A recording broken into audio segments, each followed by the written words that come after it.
to the gas chamber.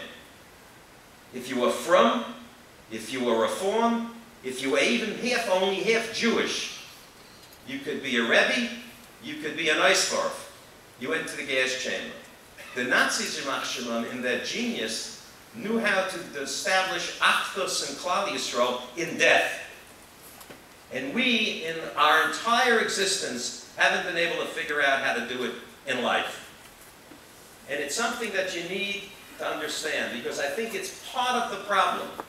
Part of the problem is that we insulate ourselves into a community where we want to insulate our children from bad things that can make them not grow up in accordance with halacha and tradition and in accordance with Hasidic custom and tradition. I get it. I understand. But you don't live in an insulated world. You take a kid who grew up in Borough Park and then he goes into a kollel and then he gets married and he has no high school education and he doesn't know how to balance a checkbook or open a checking account or fill out a tax return, and then suddenly he has 5 children and his father-in-law gives him a job and he doesn't even know how to run a checkbook. And the Gedolim in our community, the Rabbeim, the people who are the Rosh Yeshiva and the Rosh Kollel, the compliance program is very important that the Svinka Rebbe spoke about. But what's even more important is how our yeshivas are expecting our children to learn how to be erlich in a secular world when they haven't ever been in a secular world and suddenly they're injected into a secular world. You don't get credit when it comes before a sentencing judge only because you've been from.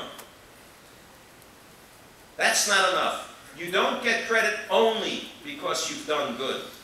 But if you teach others to be good, if you go out of your way to educate others to be good, that's important. If you give your time and your effort to make people abide by the rules, to learn from mistakes, it's better. And this is the hardest part for me, because I live in the secular world. When I take off my kippah sruga and I'm standing in a press conference, everybody knows by now that I'm a frum guy. But if you looked at me without a yarmulke, even with a yarmulke, I don't have the outer trappings, if you will, of a frum person necessarily. But they know I'm frum, so I have to be careful. Kal v'chomer, how you have to be careful if you have a beard and payas, and you have a kapata. I tell my grandchildren when they sit in the pizza store with their sisters out, when people know that they're yeshiva boys, you have to behave. Because there are people who come into that store who are not frum. And I don't want them to see a frum wild kid. I want to see a frum kid who behaves with derech eretz and who is understanding that there are rules outside the shtetl. We don't live any longer in a pre-Shoah environment, and I hate to say this, we no longer can use the Shoah as an excuse. We can never forget, and we should never forget, and I lost a lot of my family among the Kedoshim.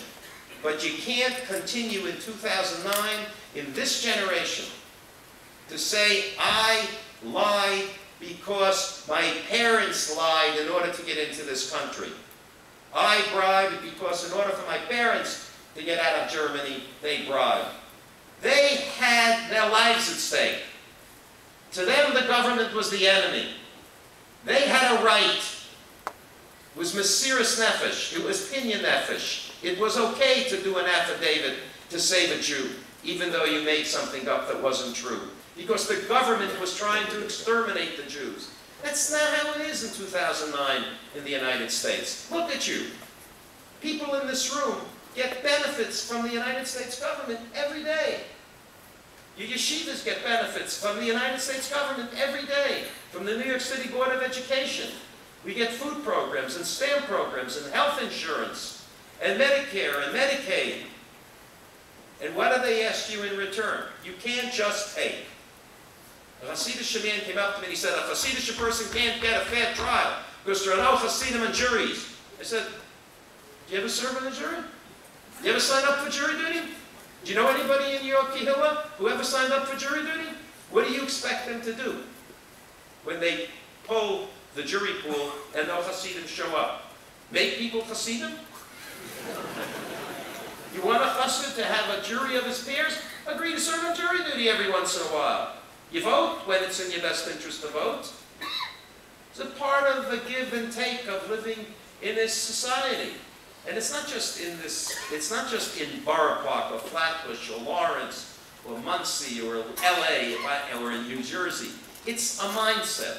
And the mindset is, I want to take advantage, I want to get, I want to be able to do, but I don't want to necessarily have to pay my dues, because paying my dues, it requires me to interact with the secular community that I have cut myself off from. And I have cut my children off from. What is going to happen to the next generation when the rich father-in-laws who are now working are dead? You got 100,000 Yingalites sitting in yeshivas just within 100 miles from here.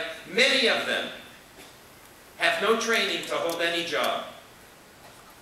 Many of them have no understanding of basic laws that they will be required to address when they have children, or when they open home, when they buy homes, or they buy cars, or they file an insurance claim, or they get a mortgage. Where is the kehillah?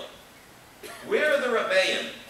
Don't they get that? Why is a guy like me get it, and you don't? You know why? Because I never see the tsaras after the fact.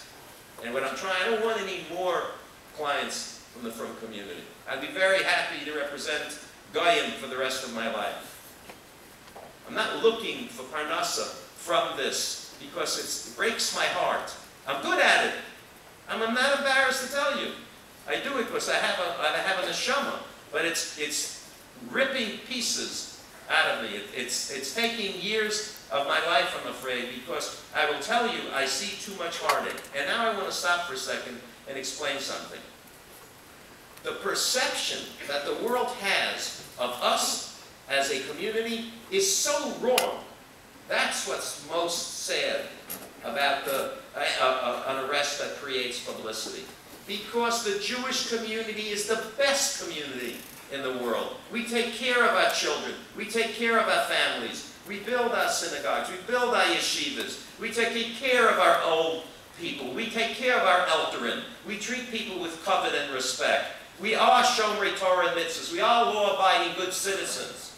We are not Bernie Madoff. The number of people in prison in the United States may be 2 million, but there is a fraction, a tiny fraction of people in federal prison who are frum. The difficulty we have is twofold. First of all, the media always sees Jewish blood as cheap, and it's biased, and it's anti-Semitic. I've dealt with the media for 35 years. It's just the truth. Jewish blood is cheap. It's not just cheap in the world. It's cheap in New York and in New Jersey and in LA and in Chicago. So the anti-Semites of the world have a lot of nachas when we screw up. You'll pardon the expression. But the problem we have is we know more people than Gayan do. You ever been to a Gayan Shalavaya? I go all the time. There are 7 people there. It's the guy who works with him, it's the person who lives on his block, and it's 2 people from college who remember him. I go to from Levaya, Leilenu, for somebody who is just a regular Erlich Yid, not a prominent person. There are 1,000 people there. You know why? We belong to yeshivas, we belong to kehillas, we have people who know our children, we have large families, we have people who we went to yeshiva with, we have people who we learn with, we have chavrusas, we have neighbors who know us, who care about us. So when something happens to a Jew, 10,000 people know about it. That's why we have the biggest Lashon Hara problem. Because we know more tsaras than anybody else does. I was sitting next to my 12-year-old grandson on Yom Kippur, and it was a half hour left to end of Nila. It was his first time he was fasting. And he says to me, I don't think I'm going to make, I don't know if I can handle the last half hour. I said to him, relax, in a half hour it's going to be sukkahs. And it's true, because you turn around and it's sukkahs. I said, so I tried to entertain him for the last half hour. I said, I'll tell you what, let's go through the al-Chayts. For every al-Chayt,